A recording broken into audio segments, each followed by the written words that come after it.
साथियों, आप सभी का विजन जैन प्लेटफॉर्म पर स्वागत है। इस वीडियो में हम लोग कुछ महत्वपूर्ण करंट अफेयर को देखेंगे तथा उनसे संबंधित महत्वपूर्ण बिंदुओं की विस्तार से चर्चा करेंगे।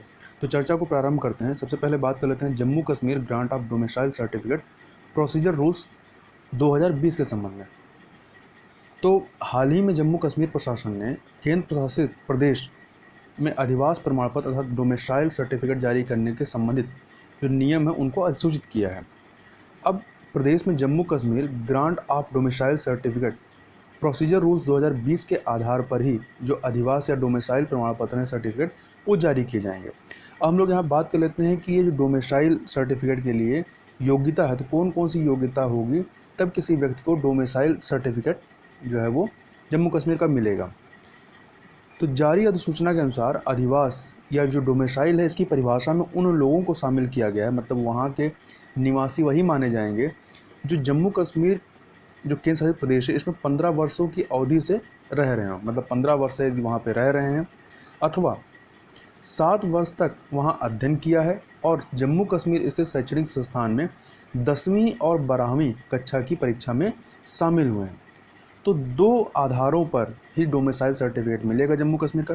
पहली कंडीशन यह है कि यदि व्यक्ति जम्मू कश्मीर के शासित प्रदेश में 15 वर्ष की अवधि तक रहा हो।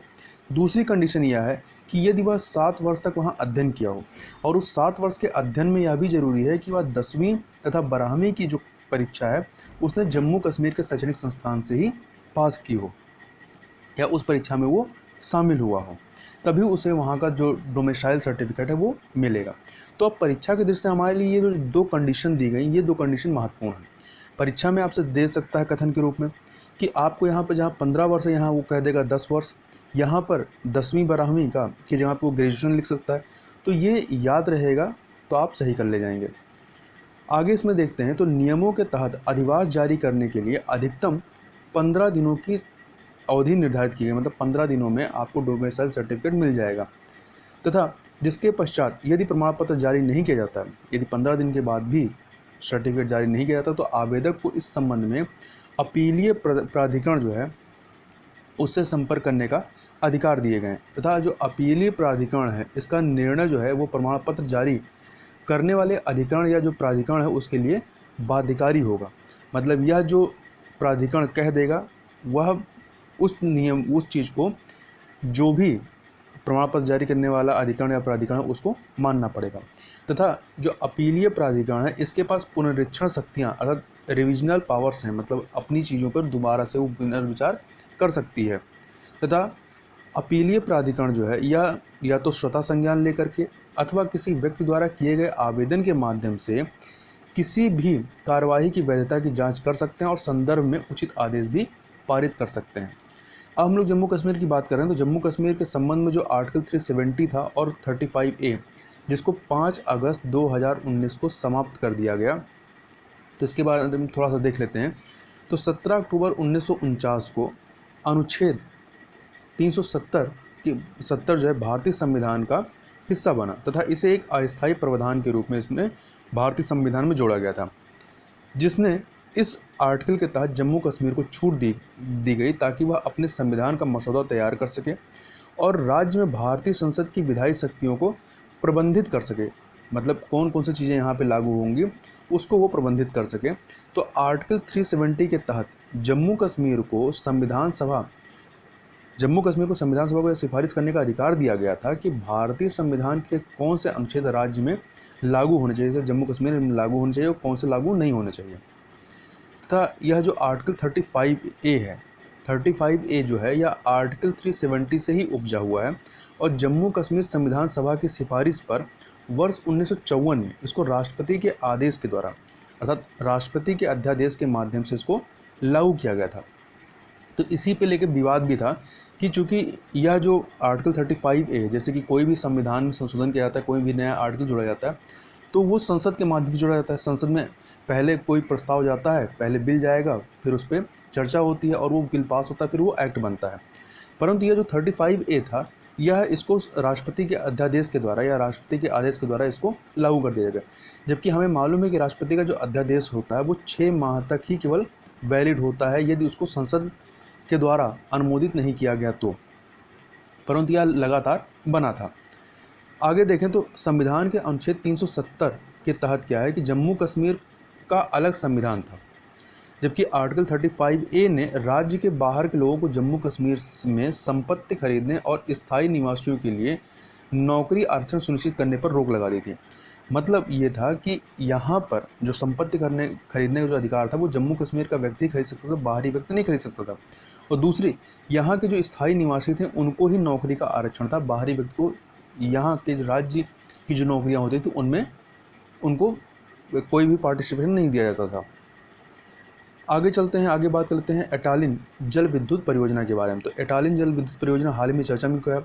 तो चर्चा में यह इसलिए आया कि अरुणाचल प्रदेश की जो दिबांग घाटी है, तो दिबांग घाटी में प्रस्तावित 3097 मेगावाट की एटालिन जल विद्युत परियोजना की वजह से जो जैव विविधता है, बायोडायवर्सिटी पर पड़ने वाले प्रभाव को लेकर के जो पर्यावरण कार्यकर्ता हैं इस परियोजना को रद्द करने की मांग कर रहे हैं। तो इस वजह से यह जो है जल विद्युत परियोजना चर्चा में है। तो अब हम लोग थोड़ा सा एटालिन जल विद्युत परियोजना है क्या इसके बारे में देख लेते हैं। तो एटालिन जल विद्युत परियोजना जो है यह दिबांग नदी पर प्रस्तावित है। तो याद रखिएगा, एक परीक्षा में आए किस नदी पर, दिबांग पे है या ब्रह्मपुत्र पे है, तो कन्फ्यूज मत होइएगा, दिबांग नदी पर है। और दिबांग नदी जो है यह ब्रह्मपुत्र की सहायक नदी है और यह जो दिबांग नदी है अरुणाचल प्रदेश और असम से होकर के गुजरती है। तथा परियोजना के अंतर्गत दिबांग की जो सहायक नदियां हैं, 2 सहायक नदियां हैं, दिर तथा टैगो, तो इन दिर तथा टैगो नदियों पर 2 बांधों के निर्माण की परिकल्पना की गई है इस जल विद्युत परियोजना के तहत।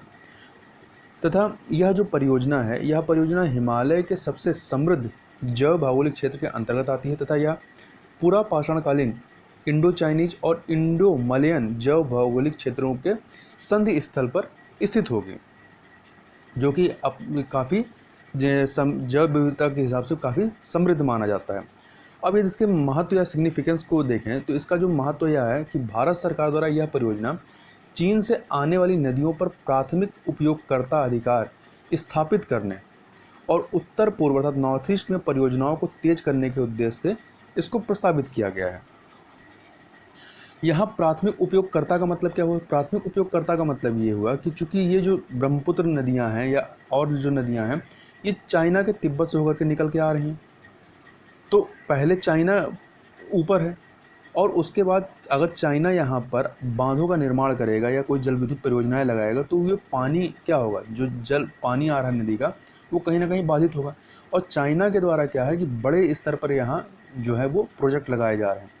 तो भारत को चिंता ये है कि हो सकता है कि पानी यहाँ जो नदियाँ आ रही इसको चाइना के द्वारा डाइवर्ट करके पानी को रोका जा सकता है। तो इन्हीं वजह से क्या है कि भारत चाह रहा है कि यदि हम पहले यहाँ पर जो यहाँ नदियाँ आ रही हैं यदि हम पहले ही यहाँ पर अपनी परियोजनाओं को स्थापित कर ले जाएंगे तो हम ये इस बात पे चाइना को बाध्य कर सकते हैं, चाइना से कंप्लेन कर सकते हैं कि हमने पहले ही परियोजना बना ली थी और अब आपकी परियोजना बनाने की वजह से क्या हो रहा है कि ये जो जल है वो बाधित हो रहा है, कि हमें समुचित मात्रा में पानी नहीं मिल पा रहा है। और इसके वजह से और दूसरी चीज़ क्या है कि जल्द से जल्द भारत सरकार यहाँ पर उत्तर नॉर्थ ईस्ट में इस प्रकार की परियोजनाएं लगाना चाहता है जिससे कि उत्तर नॉर्थ ईस्ट में विभिन्न प्रकार की जो विकासात्मक परियोजनाएं हैं उनको उसमें तेजी लाई जा सके। तथा इस परियोजना के भारत की सबसे बड़ी, जब ये पूर्ण रूप से बन जाएगा तो भारत की सबसे बड़ी जल विद्युत परियोजनाओं में से एक होने की इसकी उम्मीद है। अब बात कर लेते हैं कि जो पर्यावरणीय मुद्दे हैं या जो पर्यावरणीय समस्याएं जिनकी वजह से जो चिंताएं व्यक्त की जा रही हैं इसको लेकर के, वो चिंताएं क्या हैं। तो पहली बात यह है कि यह जो परियोजना है इस परियोजना से कुल 18 गाँवों के जो निवासी हैं वो प्रभावित होंगे। दूसरी चीज़, इसके तहत लगभग 2,80,667 पेड़ों की कटाई होगी और विश्व स्तर पर लुप्तप्राय 6 स्तनधारी प्रजातियों के अस्तित्व के लिए खतरा उत्पन्न हो सकता है जो यहाँ पे पाए जाते हैं। इसके अलावा इस क्षेत्र में पक्षियों की 680 प्रजातियाँ पाई जाती हैं जो कि भारत में पाई जाने वाली कुल एवियन प्रजाति तथा पक्षियों की प्रजातियों की लगभग 56% है। तो इनका जो कह सकते हैं जो हैबिटेट है वो भी कहीं ना कहीं इससे प्रभावित होगा। तथा स्थानीय निवासियों के अनुसार जो दिव्यांग क्षेत्र में जो प्रस्तावित 2 परियोजना है, एक है यहाँ पर दिव्यांग बहुउद्देशीय परियोजना, यह भी दिव्यांग नदी पर है, और दूसरा है एटालिन जल विद्युत परियोजना। ये दोनों एक साथ बहुत बड़े क्षेत्र को क्या कर देंगे, यहाँ पे जलमग्न कर देंगे। इसके अलावा यहाँ पर रहने वाली जो ईडू मिश्मी समुदाय है या ट्राइबल हैं, तो ईडू मिश्मी समुदाय के लोग चारागाह भूमि, वनों और वन्य जीवों को होने वाले नुकसान को लेकर भी काफ़ी चिंतित हैं। अब बात कर लेते हैं वन सलाहकार समिति अर्थात फॉरेस्ट एडवाइजरी कमेटी FAC, जिसके पास पर्यावरणविदों ने या जो पर्यावरण कार्यकर्ता हैं इससे शिकायत की है, या इन वन सलाहकार समिति ने जिसने यहाँ पर पेड़ों को काटने की परमिशन दी है, तो उस आदेश को रद्द करने के लिए इनसे सिफारिश की है कि अपने आदेश पर आप पुनर्विचार करें। तो थोड़ा सा इस वन सलाहकार समिति के बारे में बात कर लें तो यह जो है केंद्रीय पर्यावरण, वन और जलवायु परिवर्तन मंत्रालय के अंतर्गत कार्यरत है, जिसमें केंद्र के वनिकी विभाग के स्वतंत्र विशेषज्ञ और अधिकारी शामिल होते हैं। तो याद रखिएगा, यह केंद्रीय पर्यावरण, वन और जलवायु परिवर्तन मंत्रालय के अंतर्गत आता है। अब इसका कार्य क्या है, तो यह जो है औद्योगिक गतिविधियों के लिए वनों में पेड़ों की कटाई की अनुमति पर निर्णय लेने का कार्य करती है। मतलब यदि किसी वन क्षेत्र में कोई औद्योगिक गतिविधि है या जैसे कोई खनन इत्यादि का कार्य करना है, तो उस वहाँ पे जो पेड़ पौधे काटे जाएंगे उनसे कितना वहाँ पे इन्वायरमेंट को या जैव विविधता पर कितना प्रभाव पड़ेगा, तो उस प्रभाव का आकलन करने का कार्य भी इसके द्वारा किया जाता है। और वहाँ पे अनुमति देनी है पेड़ों की कटाई की या नहीं देनी है, वो सारी अनुमति इसके द्वारा ली जाती है। अब एक शब्द आता है प्रतिपूरक वनीकरण का या कॉम्पेंसेटरी एफॉरेस्टेशन। तो यह क्या होता है, इसको भी समझ लेते हैं यहीं पर। तो प्रतिपूरक वनीकरण का जो आशय होता है या आधुनिकीकरण तथा विकास के लिए काटे गए वनों के स्थान पर नए वनों को लगाने से, मतलब कि यदि कोई औद्योगिक परियोजना कहीं पर लगाई जा रही है, जैसे यहाँ पर यदि बांध बनाया, नदी परियोजना बनाई है, तो जो जितने पेड़ काटे जाएंगे उतने पेड़ जाए या उतनी ही जगह के बराबर कहीं अन्य जगह पर भूमि लेकर के वहाँ पर उतने ही पेड़ों को लगाना होता है। तो यही क्या होता है, प्रतिपूरक वनीकरण होता है। अर्थात उद्योगों द्वारा वनों के नुकसान की प्रतिपूर्ति हेतु वैकल्पिक भूमि पर का अधिग्रहण किया जाता है और वहाँ पर फॉरेस्टेशन का कार्य किया जाता है। आगे चलते हैं आत्मनिर्भर भारत अभियान के बारे में। सेल्फ रिलायंस अभियान जो चलाया गया भारत सरकार के द्वारा, इसके संबंध में थोड़ी सी जानकारी देख लेते हैं, क्योंकि इससे भी परीक्षा में प्रश्न पूछे जा सकते हैं। तो वर्तमान वैश्वीकरण के युग में आत्मनिर्भरता की परिभाषा में क्या है, बदलाव आया है। आत्मनिर्भरता जो है यह आत्म केंद्रित तथा सेल्फ सेंटर्ड से अलग है। मतलब आत्मनिर्भरता का मतलब सेल्फ सेंटर्ड होना नहीं है। सेल्फ सेंटर्ड में क्या होता है कि स्वयं से ही मतलब रखना, अन्य किसी से मतलब मत रखना, बल्कि आत्मनिर्भरता में क्या है कि आप आत्मनिर्भर हैं और साथ ही साथ आप दूसरों की भी सहायता करते हैं, आप दूसरों के भी विकास में मदद करते हैं। तो आत्मनिर्भर भारत के निर्माण में वैश्वीकरण का बहिष्कार नहीं किया जाएगा। मतलब यह जो आत्मनिर्भर भारत अभियान लाया गया, इसका कतई मतलब नहीं है कि हम संरक्षणवादी नीतियाँ अपना रहे हैं या ग्लोबलाइजेशन का विरोध में हमने कोई नई चीज़ लेकर के आए हैं, बल्कि यह क्या करेगा कि जो आत्मनिर्भर भारत, मतलब यदि भारत आत्मनिर्भर होगा चीज़ों मैन्युफैक्चरिंग में, अन्य चीज़ों में, तो यह दुनिया के विकास में मदद ही करेगा।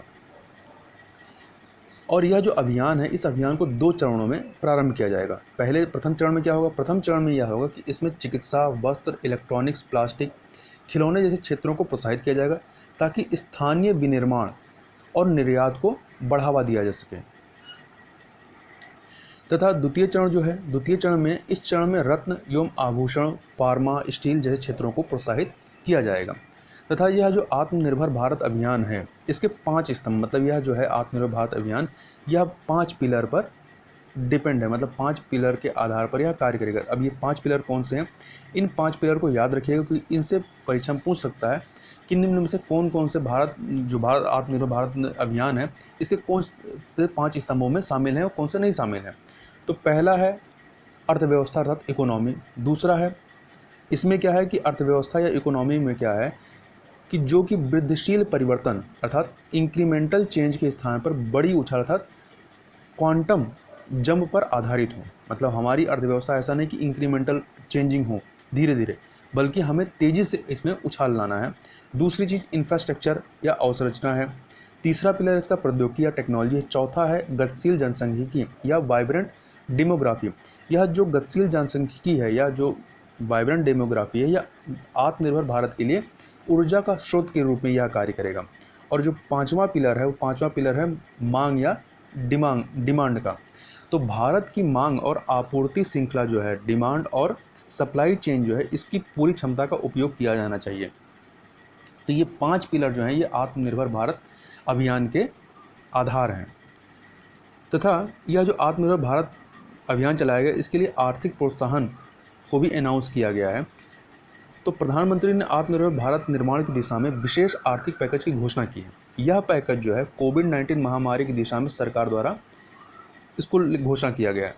तो इस जो ये आर्थिक पैकेज दिया गया है, ये इसमें पूर्व घोषणाओं मतलब जो पहले सरकार के द्वारा घोषणा की गई है तथा जो आरबीआई द्वारा लिए गए निर्णय हैं, उनको मिलाकर के 20 लाख करोड़ रुपए का यह जो आर्थिक पैकेज है, इसकी कह सकते हैं कैपेसिटी है। मतलब 20 लाख करोड़ का यह आर्थिक पैकेज है, जो कि भारत की सकल घरेलू उत्पाद अर्थात ग्रॉस डोमेस्टिक जो प्रोडक्शन है अर्थात जीडीपी के लगभग 10% के बराबर है।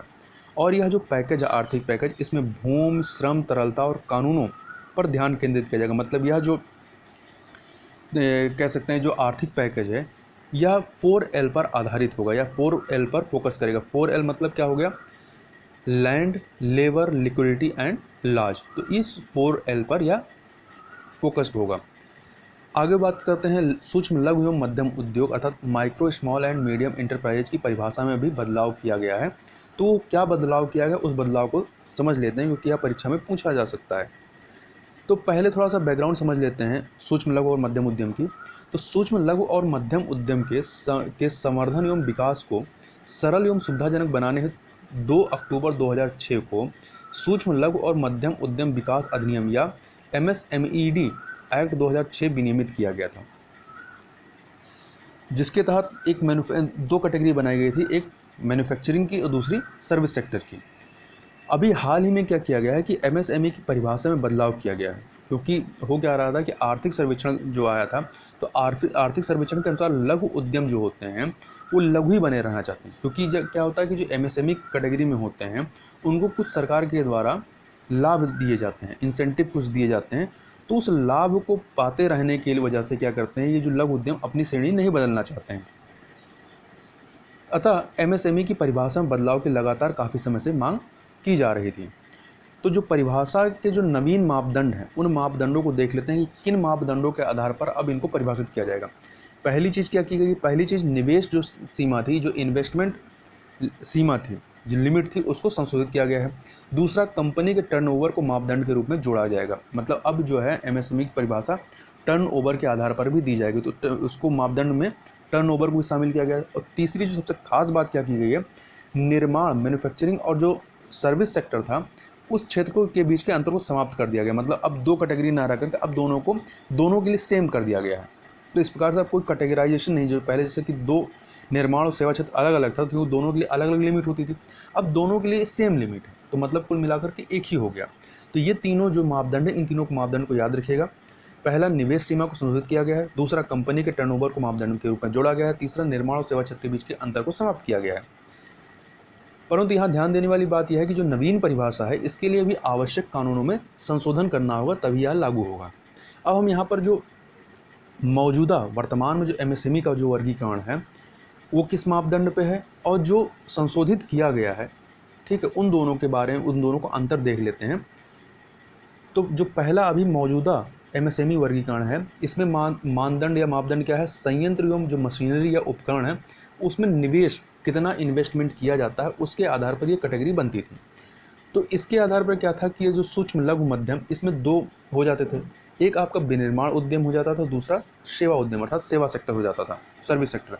तो सबसे पहले यदि विनिर्माण उद्यम की बात करें, तो इसमें सूक्ष्म कैटेगरी में वो आते थे जिनमें निवेश जो होता है 25 लाख रुपए से कम होता था, तथा लघु में वो आते थे जिनमें निवेश जो है 5 करोड़ रुपए से कम होता था, तथा मध्यम में क्या होता है कि निवेश जो है 10 करोड़ रुपए तक हो सकता था, मतलब 10 करोड़ से कम। तो सूक्ष्म 25 लाख तक, लघु 5 करोड़ तक और मध्यम 10 करोड़ तक। अब जब सर्विस सेक्टर वाला देखते हैं, तो सर्विस सेक्टर में सूक्ष्म कैटेगरी में कौन से आते थे? जो 10 लाख तक का निवेश करते थे, लघु में 2 करोड़ तक का निवेश और मध्यम में 5 करोड़ तक का निवेश। अब हम लोग देख लेते हैं जो संशोधित MSME वर्गीकरण है, यह हमारे लिए महत्वपूर्ण है, इसी से परीक्षा में प्रश्न बनेगा। तो इसमें जो समग्र मानदंड है, जो कंपोजिट क्राइटेरिया है, मतलब कई मापदंडों को शामिल किया गया है। तो इसमें निवेश और वार्षिक कारोबार था टर्नओवर दोनों के आधार पर यह कैटेगराइजेशन किया गया था। मतलब निवेश को भी देखा जा रहा है और टर्नओवर को भी। तो इसको देख लेते हैं। तो इसमें सूक्ष्म में क्या है कि सूक्ष्म निवेश की जो सूक्ष्म उद्यम में निवेश की जो सीमा है वो 1 करोड़ रुपये तक है और टर्नओवर कितना होना चाहिए? 5 करोड़ रुपये। तो वो क्या कहलाएगा? सूक्ष्म उद्यम कहलाएगा। तथा लघु में कौन से आएंगे? निवेश जो है 10 करोड़ रुपये तक होना चाहिए और टर्नओवर 50 करोड़ रुपए तक, तो वो लघु उद्यम में आएगा। और मध्यम में कौन सा आएंगे, तो निवेश 20 करोड़ रुपए तक और टर्नओवर 100 करोड़ रुपए तक होना चाहिए, तो वह मध्यम इंटरप्राइजेज में आएंगे। तो यह वर्गीकरण है, इसको याद रखिएगा। आगे चलते हैं, आगे बात कर लेते हैं विश्व थायराइड दिवस के बारे में, जो कि प्रत्येक वर्ष 25 मई को मनाया जाता है। तो थायराइड स्वास्थ्य के बारे में जागरूकता फैलाने और थायराइड रोगों के उपचार के बारे में शिक्षित करने के लिए प्रत्येक वर्ष जो है 25 मई को विश्व थायराइड दिवस मनाया जाता है। और यह जो है 5 प्रमुख लक्ष्यों को केंद्रित करता है। कौन कौन से? पहला है कि थायराइड जो है थायराइड स्वास्थ्य के बारे में जागरूकता फैलाना। दूसरा, थायराइड रोगों के इलाज में समझ को बढ़ावा देना। तीसरा, थायराइड रोगों के प्रसार पर जोर देना। चौथा है शिक्षा और रोकथाम कार्यक्रमों के लिए तत्काल आवश्यकता पर ध्यान केंद्रित करना। और पांचवा, नए उपचार के तरीकों के बारे में जागरूकता का विस्तार करना। तो ये 5 इसके उद्देश्य हैं। अब हमारे लिए मेन यहाँ पर यह है कि थायराइड ग्रंथि जो होती है, थायराइड ग्लैंड, और इससे होने वाली जो बीमारियाँ हैं उनके बारे में हमें पता होना चाहिए। यहाँ से प्रश्न आपसे परीक्षा में पूछा जा सकता है। तो थायराइड ग्रंथि या इसको थायराइड ग्लैंड कहते हैं, इसको हिंदी में अवटु ग्रंथि कहते हैं। यदि परीक्षा में कहीं अवटु ग्रंथि लिखा आ जाए तो घबराइएगा नहीं, उसको समझ लीजिएगा थायराइड ग्रंथि है। तो यह जो थायराइड ग्रंथि होती है एक अंतःस्रावी ग्रंथि, अंतःस्रावी ग्रंथि मतलब इंडोक्राइन ग्लैंड होती है। अब प्रश्न उठता है कि अंतःस्रावी ग्रंथि है क्या? तो अंतःस्रावी ग्रंथि जो होती है यह एक नलिका विहीन अर्थात डक्टलेस ग्रंथि होती है, जबकि जो बाह्य स्रावी ग्रंथि होती है वो क्या होती है, नलिका युक्त होती है। ठीक है, अब दोनों में फर्क क्या होता है? जो ये अंतःस्रावी या नलिका विहीन ग्रंथि है तो इसमें हार्मोन का स्त्राव होता है, जबकि जो बाह्य स्रावी ग्रंथि होती है उसमें एंजाइम का स्त्राव होता है। तो यही अंतर होता है। यदि बाह्य स्रावी ग्रंथि है और यदि नलिका युक्त है तो वो उसमें क्या एंजाइम स्त्रावित होगा, जबकि यह जो आपका नलिका विहीन या अंतःस्रावी ग्रंथि होती है ये आपका इसमें हार्मोन का स्त्राव होता है। और यह हार्मोन जो है रक्त प्लाज्मा के द्वारा शरीर के विभिन्न भागों में पहुंचाया जाता है। अब यदि इसको उदाहरण के तौर पर देखें तो जो पीयूष ग्रंथि है या प्यूटिटरी जो ग्लैंड होती है या थायराइड ग्रंथि है या पाराथायराइड ग्लैंड है, ये सब क्या होते हैं? ये आपके अंतःस्रावी ग्रंथि के अंतर्गत आते हैं। अब आगे इसमें देख लेते हैं। तो थायराइड ग्रंथि पे आते हैं। थायराइड ग्रंथि जो है ये गले में आपके देखेंगे तो जो श्वास नली है, श्वास नली या जो ट्रोकिया होते हैं, इसके दोनों ओर लैरिक्स के नीचे स्थित होता है। एक सेकंड, ये तितली के तरीके से दिखाई पड़ता है। और इससे निकलने वाले जो हार्मोन होते हैं वो 2 प्रकार के हार्मोन निकलते हैं। एक आपका होता है थायरॉक्सिन और दूसरा है ट्राइडोथायरोनिन। तो 2 हैं, थायरॉक्सिन है और दूसरा ट्राइडोथायरोनिन है। और इसमें क्या होता है कि आयोडीन जो है, आयोडीन की मात्रा अधिक रहती है। अब ये जो थायरॉक्सिन जो हार्मोन निकलता है इसके क्या कार्य हैं, इसके कार्यों को देख लेते हैं। तो थायरॉक्सिन के कार्य जो है यह कोशिकीय श्वसन की गति को तीव्र करता है। दूसरा, यह शरीर की सामान्य वृद्धि विशेषता हड्डियों, बालों इत्यादि के विकास के लिए अनिवार्य है। तीसरा, यह जनन अंगों के सामान्य कार्य जो है इन्हीं की सक्रियता के आधार पर आधारित होते हैं। चौथा, पीयूष ग्रंथि के हार्मोन के साथ मिलकर के शरीर के जल संतुलन का नियंत्रण जो है किया जाता है। और पांचवा जो कार्य है थायरॉक्सिन की कमी से 4 कार्य हैं। अब देख लेते हैं कि जो थायरॉक्सिन जो होते हैं, थायरॉक्सिन की कमी से होने वाले कौन कौन से रोग हैं। यदि ये शरीर में से कमी हो जाए तो किन रोगों से व्यक्ति ग्रसित होता है। तो पहला जो रोग है वह है जड़ मानवता का क्रिटिनिज्म। इसमें क्या है कि यह रोग बच्चों में होता है तथा इसमें बच्चों का जो मानसिक और शारीरिक विकास है वो अवरुद्ध हो जाता है। दूसरा क्या है? दूसरा है मिक्सडीमा में क्या होता है कि यह यौनावस्था में होने वाले इस रोग में उपापचय भली भांति नहीं हो पाता, जिससे कि हृदय स्पंदन एवं जो रक्तचाप है अर्थात ब्लड प्रेशर जो है ये आपका कम हो जाता है। तीसरा है हाइपोथायराइडिज्म। हाइपोथायराइडिज्म में क्या होता है कि लंबे समय तक इस हार्मोन की कमी के कारण यह रोग हो जाता है और इस रोग के कारण सामान्य जनन कार्य जो है वो संभव नहीं हो पाते हैं। और कभी कभी इस रोग के कारण मनुष्य जो होता है गूंगा और बहरा हो जाता है। चौथा जो है, जो कि सामान्यतः पीसीएस की परीक्षा में काफ़ी पूछा जाता है, घेघा या ग्वाइटर रोग। तो भोजन में आयोडीन की कमी से यह रोग उत्पन्न हो जाता है तथा इस रोग में जो थायराइड ग्रंथि होती है इसके आकार में बहुत ज़्यादा वृद्धि हो जाती है। गला आपको देखेंगे जिनको होता है वो गला फूला हुआ रहता है, आगे देखेंगे तो गला एक तरीके से लटका हुआ रहता है यहाँ पे गर्दन में, तो फूला फूला रहता है। तो ये आपको ग्वाइटर या घेंघा रोग होता है। किसकी वजह से होता है? आयोडीन की कमी की वजह से होता है।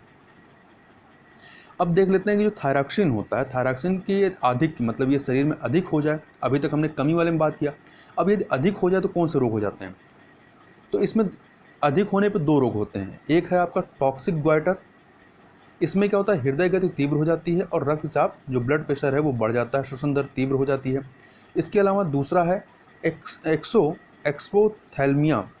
एक्सपोथैल्मिया में क्या होता है, इस रोग में आंख फूल करके नेत्र कोटर से बाहर निकल आती है, मतलब आंख जैसे लगती है कि बाहर निकली दिखाई पड़ती है। तो ये 2 रोग इससे होते हैं।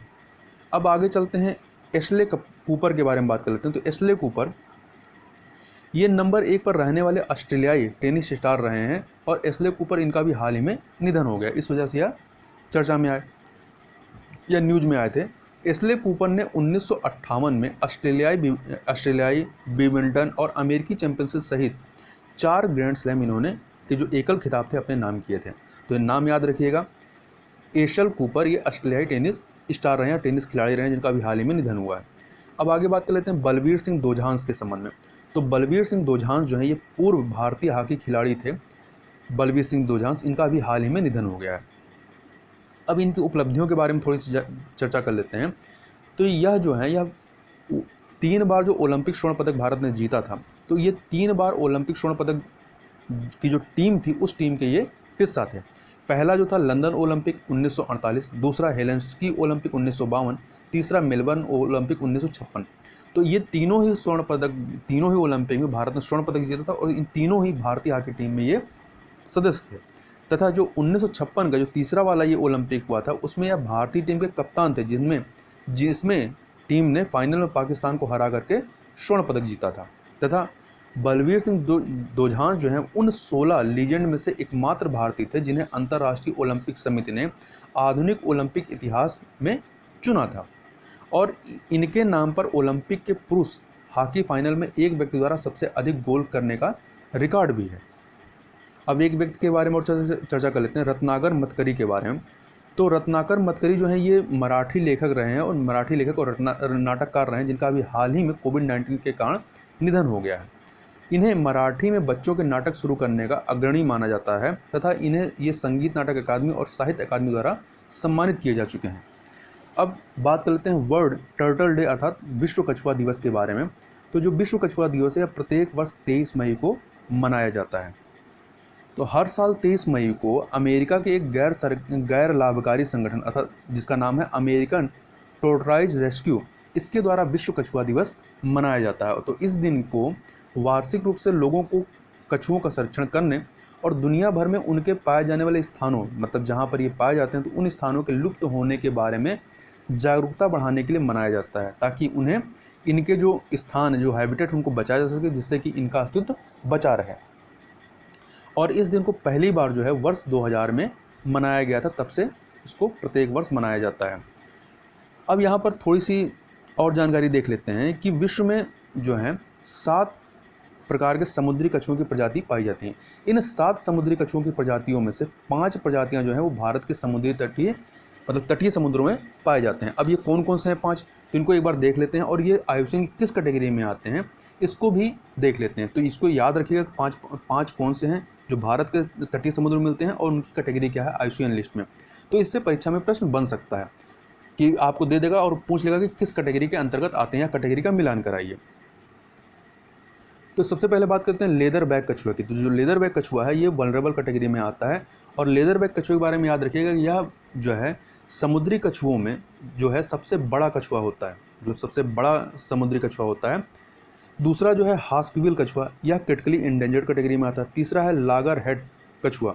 तो जो लागर हेड कछुआ जो है यह आपका इंडेंजर्ड कैटेगरी में आता है और लेदर बैक कछुआ जो सबसे बड़ा होता है। उसके बाद दूसरे नंबर पर जो होता है वो लागर हेड कछुआ होता है। तीसरा जो है हरा कछुआ या ग्रीन टर्टल कहलाता है, ये लुप्तप्राय अर्थात इंडेंजर्ड कैटेगरी में आता है।